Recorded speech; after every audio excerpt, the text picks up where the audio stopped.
Mount Washington Tavern. Before automobiles, travelers depended on stagecoaches, and taverns like Mount Washington were the hotels, restaurants, and social centers of their day. Today we're visiting the historic Mount Washington Tavern, located along the National Road at Fort Necessity National Battlefield near Farmington, Pennsylvania. We turned off of Route 40. To the right will take you to the tavern. To the left is the visitor center and the battlefield. It's a pretty drive to the tavern. We've passed this many times when traveling Route 40, but I never really knew what it was. So today we decided we're coming. There's so many things to see, what I like to say, in your own backyard. This isn't that far from where we live. Such a grand stone staircase that takes you to the top. I never realized how close to Route 40 this was. Built around 1828, this beautifully restored tavern welcomed weary stagecoach passengers traveling America's first federally funded highway. Let's step inside and see what life was like for travelers nearly 200 years ago. Walking up to the entrance might give you the feeling of what it might have felt like arriving here in the 1800s. When we were standing in front of the door getting ready to open it, I had no idea what to expect on the other side. I didn't do any research to see what was here. But wow, this is cool. The rooms are viewed through glass doors, allowing visitors to see them preserved much as they would have appeared during the tavern's busiest years. Each room contains period furnishings along with the interpretive signs explaining daily life along the National Road. One of the finest rooms in the tavern was the parlor. Ladies, children, and gentlemen gathered here to read, visit with one another, enjoy conversation, and attend social gatherings. After a long day bouncing along the rough roads in the stagecoach, travelers looked forward to something simple, a warm meal and a place to relax. The bar room was a favorite gathering place for many of the gentlemen. Here they enjoyed rye whiskey, brandy, and hard cider while discussing politics, current events, business, and stories from their travels. Advertisements covered many tavern walls, announcing everything from stagecoach schedules to land sales and even miracle medicines. Graffiti. One fascinating discovery was made during restoration. When later wallpaper was removed, workers uncovered signatures and handwritten calculations dating back to the 1830s. One signature is dated July 28, 1839. Speculation is these people were building tradesmen, leaving their mark for prosperity on the finished structure. The kitchen was the heart of the tavern. The large fireplace provided warmth during the colder months, while meals were being prepared for both guests and the family operating the inn. Because Fayette County was home to many iron foundries, historians believe the original fireplace may eventually have been upgraded with an iron cooking stove. After a long day bouncing along rough roads in a stagecoach, travelers looked forward to something simple, a warm meal and a place to relax. The dining room brought guests together before they settled in for the evening. The upstairs sleeping quarters remind us that travel wasn't always comfortable. Private bedrooms were uncommon. Men and women generally slept in separate rooms, often sharing beds with strangers.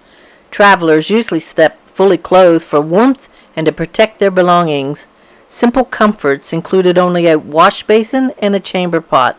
According to the 1850 census, 13 people lived and worked here, including the innkeeper, stage drivers, horse keepers, women, and children. Walking through these upstairs rooms, it's easy to picture the constant activity that once filled the tavern.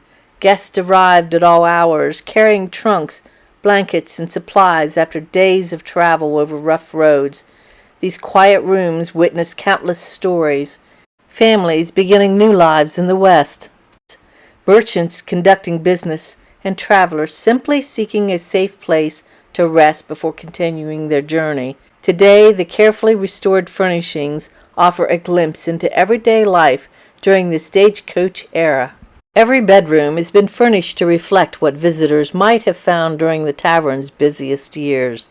While the furniture appears simple by today's standards, each piece reminds us that comfort was a luxury on the frontier. For many travelers, a clean bed under a solid roof was a welcome sight after spending long hours riding in a stagecoach over rough, dusty roads. The attic isn't open to visitors. For lodging in the attic, for this kind of lodging, they usually paid 25 cents per family. Little is known about this area. It consists of one large finished room with a window and no fireplace. It may have been used for storage or served as additional sleeping area.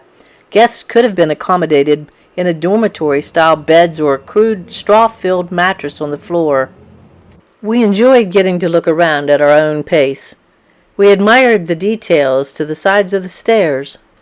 Looking through the old wavy window glass, the outside world appears slightly rippled, just as travelers might have seen it nearly 200 years ago.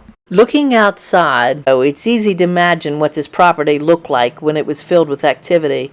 Instead of parked cars and quiet surroundings, there would have been horses, wagons, stagecoaches, workers, and travelers coming and going throughout the day. The sounds of hoofs striking the ground, wagon wheels rumbling across the road, and people calling to one another would have filled the air. As we head back downstairs and step outside, it's worth taking a moment to appreciate how well this historic building has been preserved. There are reminders that this wasn't just someone's home. It was an important stop along one of America's busiest transportation routes. Every arriving stagecoach brought new faces, fresh stories, and news from distant towns, making taverns like this an important center of communication long before telephones or the internet. The sign above the entrance proudly identifies the Mount Washington Tavern, a place that has welcomed visitors for generations. Another display explains the importance of the National Road itself. George Washington first envisioned a route connecting the eastern seaboard with the western frontier. Congress authorized construction in 1806. Work began in 1811, and by 1839, the road stretched more than 600 miles to Vandalia, Illinois. Oh, have you ever been here before? Nope.